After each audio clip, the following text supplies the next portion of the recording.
Hi guys! Welcome to my first shared video on YouTube, or I guess the video that is meant to be shared with the public. Most of mine are just unlisted for either work reasons or music related reasons. But it's so nice to be doing something new and terrifying. But the reason that I wanted to make this video today is because with all of the craziness going on in the world, I think I have something different to offer, especially when it comes to budget and to finance related things in your household. So today this video is about 10 ways to save, and these ways aren't really being talked about by a lot of financial gurus or financial planners. So I listen to so many financial podcasts and videos and blogs, and I just really enjoy it. And then also I like saving money. It makes me feel good and knowing that I'm keeping my family on track. And these are just 10 things. I didn't want to regurgitate the information that I've been reading and watching. This is just a collection of things that I've noticed over the years. So let's dive in. So we're going to start in the kitchen because I feel like the kitchen is where all the magic, or not so much magic, happens. So number 1 is ditch the chicken broth and use bouillon cubes instead. I think the first time I learned about this was from Jeff Yeager. Shout out to Jeff Yeager. He calls himself the ultimate cheapskate. And I got this book from my father-in-law.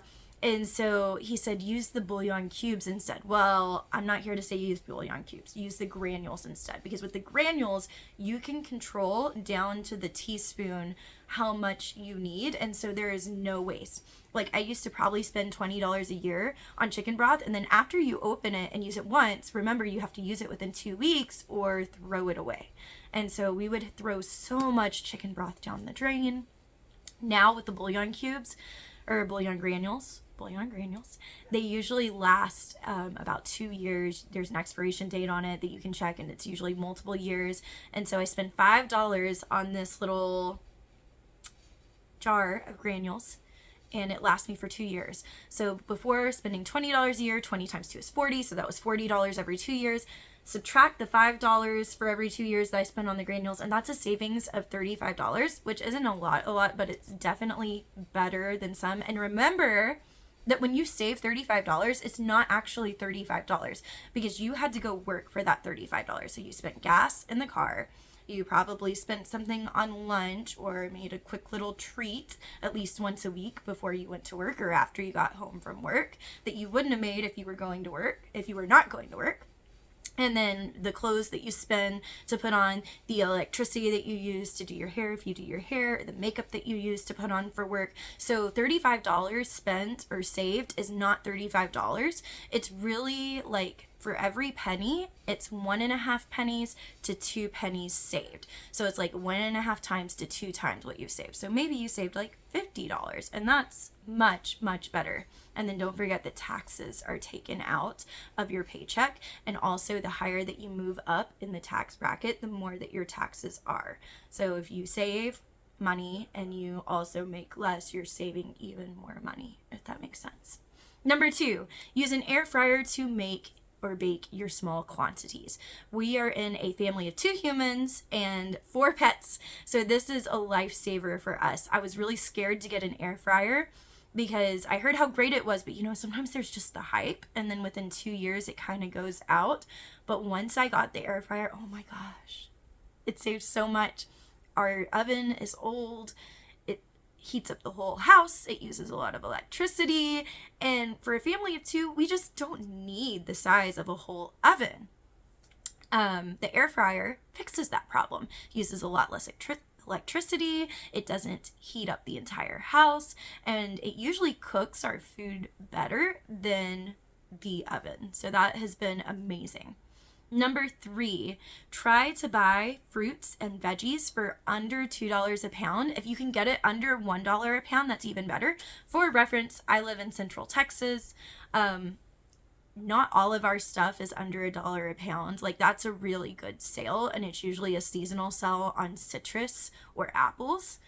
And so we recently got a 3-pound bag of apples for, hold on. got an alert on my phone. Okay, go away. A 3-pound bag of apples for $2.56 because there is a coupon at HEB, and that was really cool. And then we also got a 3-pound bag of oranges for $2.99, so that meets the $1 a pound criteria. Now, I also have a joy factor, so like a joyness scale, if that is even a word. So if there's something that's $2 a pound, but it brings my family a lot of joy and it's one of our favorite things to eat, we'll go ahead and grab that. Whereas if it's $2 a pound and we're kind of meh about it, like absolutely not. We'll go with something that's cheaper. Also, here's a nice little hint. Weigh your pineapples. Anything that you get that isn't by pound, it's just a flat rate, like pineapples are $2.99. So you find the 2 biggest pineapples and you take it to the scale that they have in the grocery store and you weigh your pineapples. You can usually get a pineapple that is under $1 a pound that way. At least in Central Texas you can. Also do that with your pre-packaged goods. So like that 3-pound bag of apples, if I was close to a food scale, I could have grabbed the 2 biggest bags that I saw and put those on the scale to figure out which one was actually weighing more, because they're not exactly 3 pounds. Some of them are a little under, some are a little bit over. I do that with potatoes too. I think one time I got a 5.5-pound bag of potatoes for the price of a 5-pound bag of potatoes. And they've already packaged it. It's not stealing. So they're already ready to sell that product for that price. You're just figuring out what works best for you. Okay, this is not if there's a community soup bowl, get all the meat out of the soup. No, that's stealing. Don't do that and just be a good human. I digress. Okay, moving on to household items. We use Whole Club stuff for household necessities. We use the Wholesale Club card for household necessities. This is not wants. Okay, there are many things at Sam's Club, because we have Sam's Club. I would love to get Costco, but we got a good deal going with Sam's right now, so we're going to keep that. And there's so many good things that we can get there. And then there's so many things that are not worth it. Like, don't do it. Like the sectionals that they have at the front of the store that are $1,000. No. Why? You don't need it. If you did get one, I'm sorry. I wish you would have done secondhand instead, because you probably could have gotten a better deal. That's how it is. So here are the things that we do get at the wholesale clubs at Sam's Club. These are our yes items that I've already price compared them and they absolutely make sense. Gasoline. That will save you the cost of the club membership alone, is if you can regularly get gasoline from those clubs. Toilet paper. They have a great Members Mark toilet paper. Like, it feels like quality. It doesn't feel like the half-ply toilet paper that Dwight has the office doing when he is the owner of the office building. It's not that. It's Reply the toilet paper, quality toilet paper. Next up, pet food. We used to get really good prices on the pedigree dog food at Sam's Club. They stopped carrying pedigree, so now we no longer do it because the dogs love pedigree. We're going to keep doing that. But if there is a pet food brand that you can get at the wholesale club, it will probably be cheaper than anywhere else. Ground coffee. Every once in a while, they'll have a really good sale on coffee. Usually we'll just do Members Mark or Cafe Bustelo, and it comes in the big giant tubs. And then you're also using less plastic this way whenever you get things in the bigger tubs. So it's better for the environment most times anyway. And you're saving the gas that you would spend to go to the grocery store and go back if you forget to get the coffee one week, because you already just have this big tub of backstock coffee. They had a great deal on Starbucks coffee in December. Like, it was cheaper than Sam's Club brand coffee, and it was cheaper than Cafe Bustelo. So we stocked up on good Starbucks coffee, and it has been such a joy to have that. And just, I love it. So I'm gonna be sad when it's gone, but it was a great deal while it lasted. Breakfast bars. We use the Nature's Bakery fig bars. We get them much, much cheaper at Sam's Club versus HEB. I love HEB. That's where we go for a lot of stuff, but they're just cheaper at Sam's Club. So we get them there, and it's the same brand, Nature's Bakery fig bars. And so it comes out to about 50 cents per package. So we have that with the yogurt.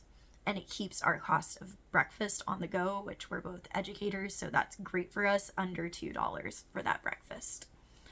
Next up, laundry detergent. They have so many different brands of laundry detergent, and they're in the big tubs, so they're automatically better for the environment because they are using less plastic. So if you are a traditional laundry detergent person, you can get it for a better price at Sam's Club. They have Tide, they have off-brand Tide, they even have the one Ecos that's pretty good for the environment, so that one's a really good one too. Cleaning products. We get all of our cleaning products from Sam's Club, and it saves us a bunch of money and time. We get our cooking oil from Sam's Club and the big tub, so once again, we're trying to be a little bit more environmentally friendly. Our over-the-counter medicines like ibuprofen, that's really all we get is ibuprofen. Oh, and what's it called? The off-brand Tums. Antacids. There it is. Antacids are a really good deal if you get the Members Mark, and they usually are basically the same thing.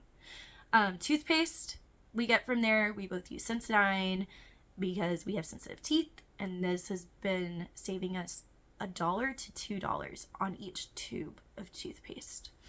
Toothpaste and toothbrushes and even deodorant. I get my deodorant from there, and it's so much cheaper because I already know the brand that I need to use. The no things, the things that are absolutely no. Furniture, don't need it. Don't want it from Sam's Club. Things you didn't pre-plan. Have you ever gone in the store and they have everything laid out? And then in the very front of the store, they have the seasonal aisles. And you just find yourself walking and perusing the seasonal aisles because it gets you excited about the next season. That's fine to just, see with your eyes and not touch. It's when you put it in the cart that you've actually started making your trip more expensive than it needed to be. And so all of the savings that you've put on these necessities, you are now spending on these wants. So just be cognizant of that. Name brand canned veggies. We don't do name brand canned veggies, much to my wife's chagrin. Instead, we use the HEB brand or the Hill Country Fair brand. We always check the back. We check the ingredients. So if the ingredients are the same and there's not extra additives, we use the cheapest brand that we can get at HEB. And that is always less than the name brand canned veggies that you get in bulk at Sam's Club. If I do price compare, so if there's a time where it's not making financial sense, we will use the wholesale club prices, but for right now it's just cheaper to get it from our grocery store with the, what's it called when it's not name brand? Generic. There we go. Generic brand, or the store brand. So seasonal fire pits. Do you really need that fire pit? Even if you do, there's probably going to be a discount on it on Black Friday at a different store, because Sam's Club is not known as the fire pit store. They are known as the in bulk savings store. So my advice is skip the fire pit. If you really, really want it, write down the price and then price compare, because I can guarantee you they're going to have it next year too. Decor. Decor is absolutely a want. I know that's saying a lot. I have my green pillows. I really want those green pillows. But I understood that was a want, and I waited until I had the money to get them. Moving on, number 5.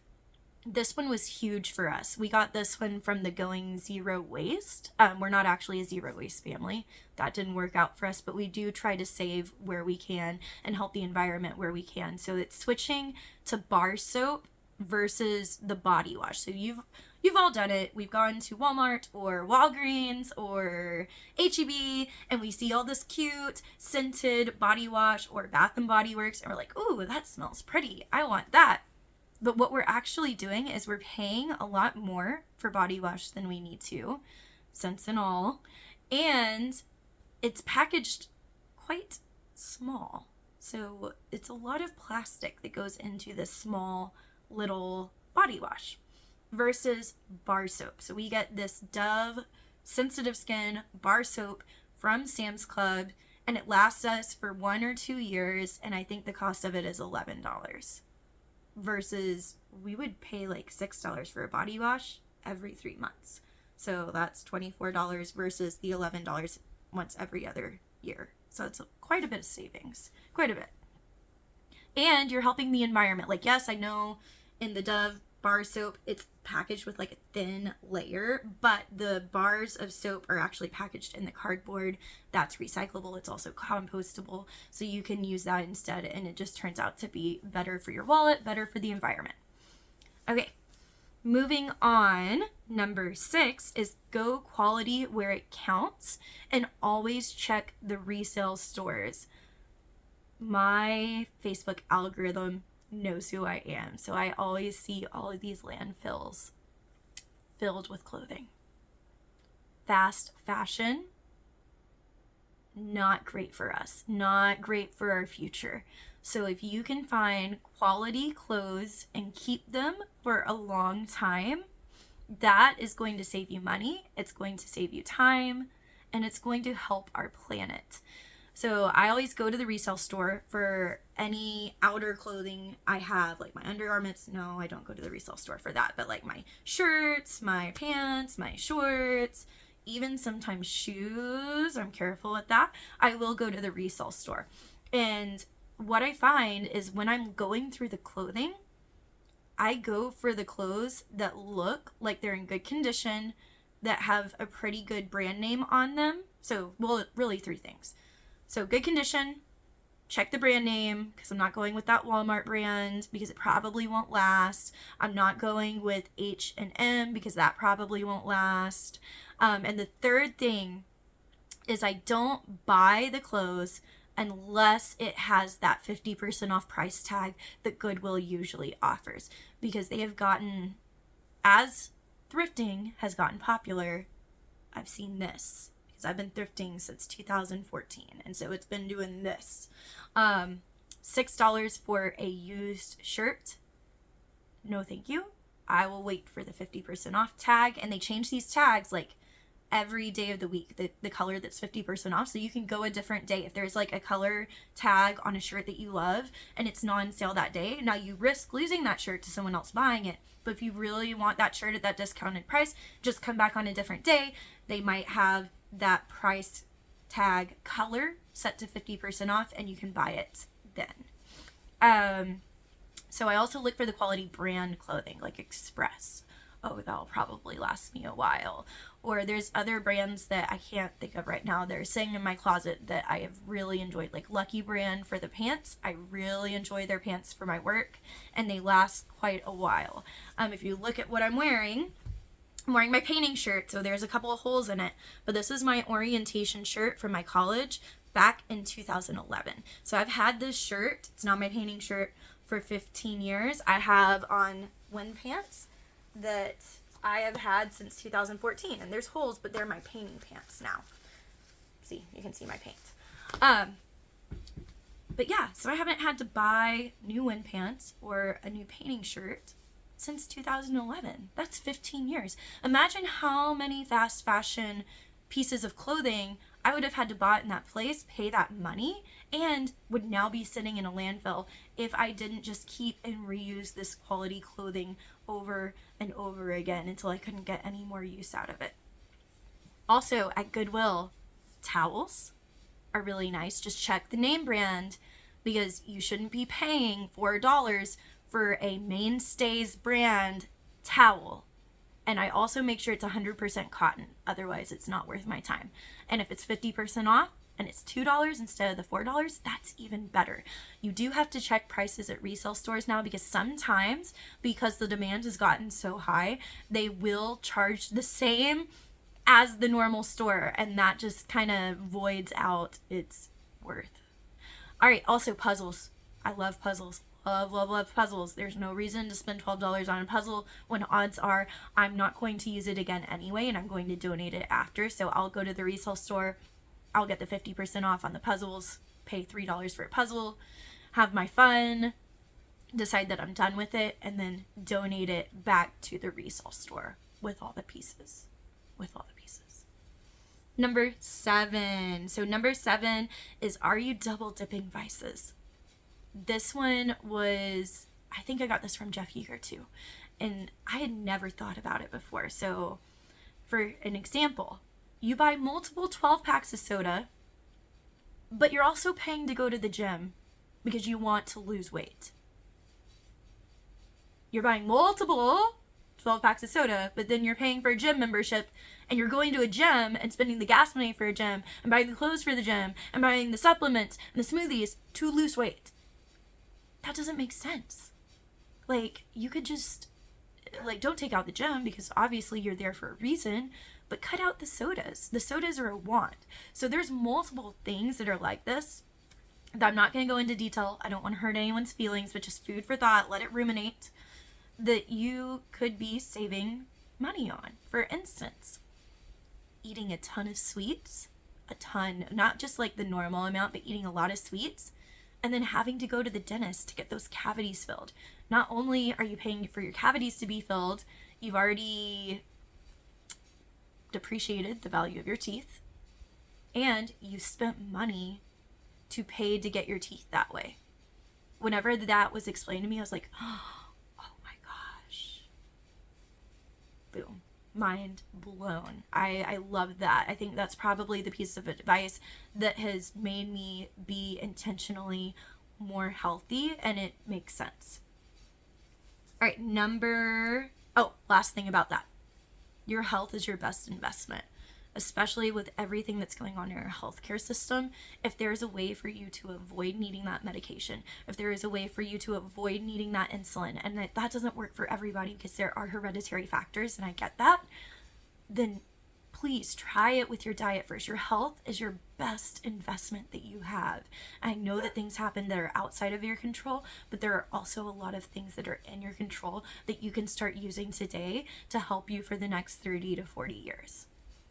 Okay, so number 8, we're kind of moving on past the household now into clothes, air drying clothes. That's my dogs. I put them outside to make this video. They probably want back in. It's quite cold out today. Not that cold. It's like 50 degrees. They're just being babies. The sun is out. They're fine. Number 8, air drying clothes. This prevents the breakdown of fabric, and so it helps your clothes stay better longer. It prevents the clothes from wearing down. You don't have to worry about the maintenance of a dryer or dryer sheets or a wool ball or whatever else goes into the cost of a dryer, like the electricity for a dryer. And then for us, we set up our clothesline under the carport so it doesn't even get the sun.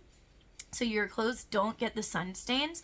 They just get that wind that kind of goes in and out of that carport, and they always dry that way. We've never had an issue with our clothes not drying, and it saves us a lot of money, a lot of time, a lot of worries, and it helps our planet. Number 9, setting your enough boundaries. I feel like us millennials, we love our boomer parents, but they have more than enough sometimes. Like, their enough is 4 times the amount of my enough. So find what your enough is. For example, what does that look like for your pantry? So for us, we have 5 cans of vegetables always in our pantry. And we'll take one, use it, and then I'll go to the store and I'll buy one and I'll put it at the back. I'll rotate the stock out. So for us, we live in the country. 5 cans of all of our different vegetables makes sense. Our pantry shelves are not overly filled. They're just the perfect amount where we can see and we can get what we need. What does enough look like for clothing? Do you have enough clothing? For us, we've set, my wife and I have set very good principles on if it can't fit in the closet, something has to go out for that to go in. And did we really need that to begin with? So once a year, we'll go through the clothes in our closet. Do they bring us joy? Do they not bring us joy? Do I need to replace this? Do I not need to replace this? And we buy our clothes secondhand anyway.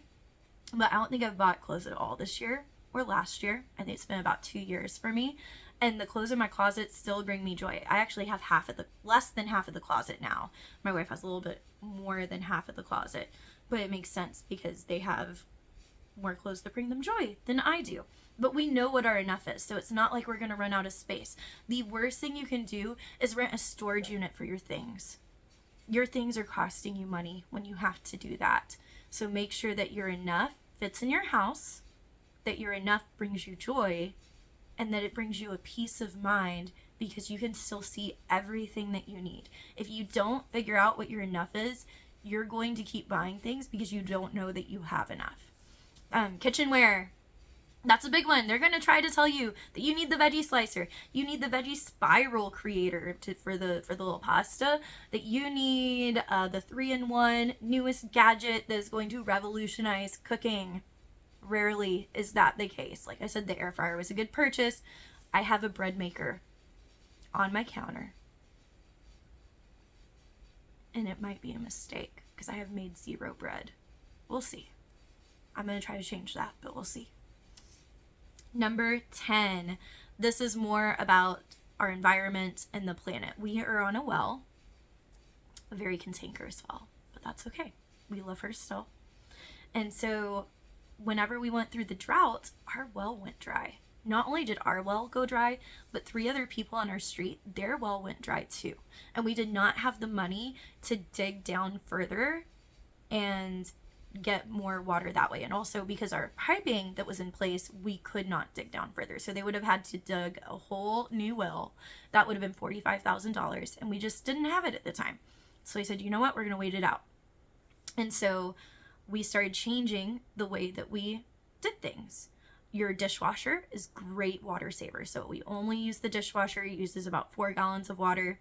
I was lucky enough to work at a job that was fine with me taking home 3 gallons of water jugs a day, and I would put that in my 5-gallon water bucket because I was comfortable with it. I was comfortable with doing this to save money, and I would have my little campsite shower head. I would hook it up, and it only took me 5 gallons of water to shower my hair.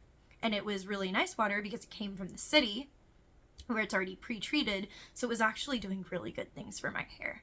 And so I would shower my hair once every 3 days, and then I would shower my body every day, because you don't need to shower your hair. Like, you don't need to wash your hair every day. It strips it of its natural oils. I do it about once every 3 days, so it saves water, it saves shampoo, and it saves conditioner. And if you're not consistently drying out your hair, you probably don't need to get haircuts as often. So that was a really good thing that we did. So save water, save resources, save time.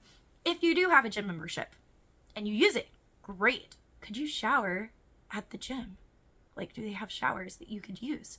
We have a little caddy that we could take with us whenever we go camping, and that's where we keep an extra set of all of our shampoo and conditioner. So if we were going to the gym and if our gym did have a shower, we could use that and shower there, because a normal shower is about 11 gallons of water. And so when our well went dry, we had a storage tank that had 2,000 gallons of water, and it would last us a month if we were lucky.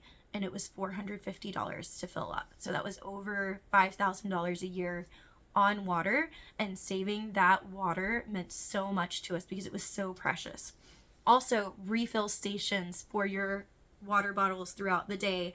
Anytime that there is a refill station with a water bottle, I get so happy because that water's been filtered, it's been treated, and now it goes in my water bottle for free. So really keep that on hand so you can use that. All right, that's my 10 tips. Hopefully these are things that you have not heard in a while or heard ever. I tried not to talk about getting your coffee at home. I tried not to talk about having a budget that works for you, because you already know that. Remember to check your auto insurance and your home insurance every 6 months or every year, because that will absolutely save you money. But once again, that's been talked about a lot. So these were 10 things that aren't being talked about. Thanks for coming and watching my first video. It was so fun sharing these things with you guys. Have a great day. Bye.